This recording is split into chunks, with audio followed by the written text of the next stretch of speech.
தற்போது கிடைத்த அண்மை செய்தி. செங்கல்பட்டு மாவட்டம் கேளம்பாக்கத்தில் மாணவி மது அருந்தியதால் உயிரிழந்துள்ளார். இது தொடர்பான தகவல்களை நம்மோடு பகிர்வதற்காக செய்தியாளர் சக்திவேல் இணைப்பில் இருக்கிறார். வணக்கம் சக்திவேல். கேளம்பாக்கத்தில் மாணவி இறந்திருக்காங்க, இது குறித்து விரிவா சொல்லுங்க.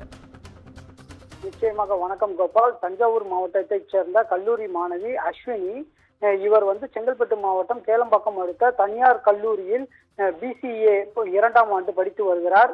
ஏகாட்டூரில் உள்ள தனியார் விடுதியில் தங்கியிருக்கும் நிலையில் ஊரில் இருந்து திரும்பிய அஸ்வினி தனது தோழியின் அறையில் தங்கி இரவு முழுவதும் மது குடித்துள்ளதாக தெரிய வந்துள்ளது. முதல் கட்டமாக இதில் வாந்தி மயக்கம் ஏற்பட்ட நிலையில் நண்பருடன் வாகனத்தில் கேளம்பாக்கம் செட்டிநாடு அரசு மருத்துவமனைக்கு அழைத்து செல்லப்பட்டுள்ளனர். இந்நிலையில் மருத்துவர்கள் அவரை அதாவது அந்த மாணவியை பரிசோதித்ததில் இறந்துவிட்டதாக கூறிய நிலையில் பிரயோகத்தை கைப்பற்றிய கேளம்பாக்கம் போலீசார் உடற்கூறு ஆய்விற்காக செங்கல்பட்டு அரசு மருத்துவமனைக்கு அனுப்பி வைத்துள்ளனர். மேலும் இது தொடர்பாக காவல்துறையினர் விசாரணை மேற்கொண்டு வருகின்றனர். மாணவியின் இறப்பு குறித்து விசாரணைக்கு பின்னரே தெரிய வரும் என காவல்துறை வட்டாரங்கள் தெரிவிக்கின்றனர். கோபால்,